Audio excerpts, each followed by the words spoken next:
পঞ্চম শ্রেণীতে ভর্তি পরীক্ষায় ব্যর্থ হয়েছিল যে ছেলেটি, সেই এখন এসএসসিতে দেশসেরা। পরিশ্রম, অধ্যাবসায় আর বিশ্বাস, এই তিনে গড়া নিবিড় কর্মকারের সাফল্যের গল্প। মোহাম্মদ আলী রাশেদের প্রতিবেদনে বিস্তারিত। বাবার পছন্দের স্কুলে ভর্তি পরীক্ষায় ব্যর্থ হওয়ায় সেই ছেলেটি আজ দেশের গর্ব।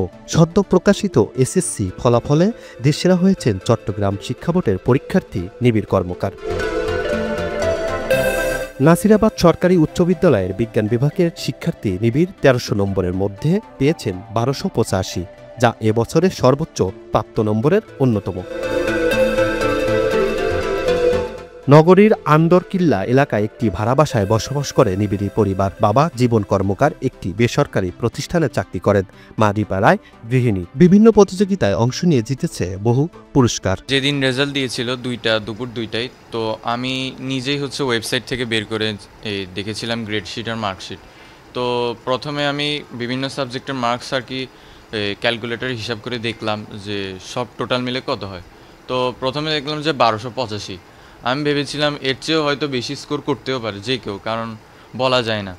তো পরের দিন যখন দেখলাম যে ফেসবুকে সবাই লেখালেখি করছে যে এটাই নাকি সবচেয়ে বেশি হায়েস্ট, তখন গিয়ে আমি কনফার্ম হয়েছি যে এইটাই হচ্ছে সবচেয়ে বেশি স্কোর।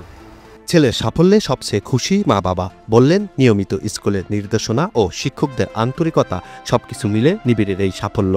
ওর এক টিচারের সাথে কথা বলি, আমি বললাম যে ম্যাম, ও তো এখানে নতুন এসছে, ওর খাতা আপনারা দেখছেন, ও স্টুডেন্ট কী রকম। বলে যে উনি ওই টিচারটা সম্ভবত এখন নাসিরাবাদে নাই। বলে যে দাদা, আমি প্রতিটা ক্লাসে ওকে ফলো করি, আমার দৃষ্টিতে ও নাসিরাবাদে বেস্ট বয়। রেজাল্টের দিনও মেরেছেন কেন?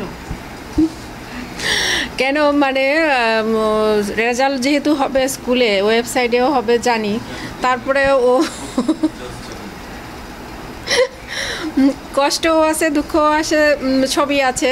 তারপর বলতেছি তো স্কুলে যেতে চাচ্ছিল ও, মানে শেষ মুহূর্তে আমি দেখছিলাম, যদিও সে প্রকাশ করছে না, কিন্তু ভিতরে ভিতরে ও বেশি টেন্স হয়ে গেছে।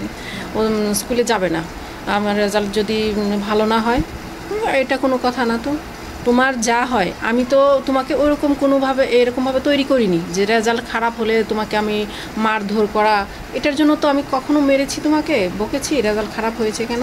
তুমি এটা বলো আগে, বকেছি? আর এখন কেন মারবো? যা হবে আমি তাই অ্যাকসেপ্ট করবো। নিবিড়ের এই সাফল্যের পিছনে রয়েছে আত্মনিবেদন, কঠোর পরিশ্রম আর আত্মবিশ্বাস। মা বাবা আর শিক্ষকদের প্রত্যাশা ভবিষ্যতেও দেশের মুখ উজ্জ্বল করবে নিবিড়।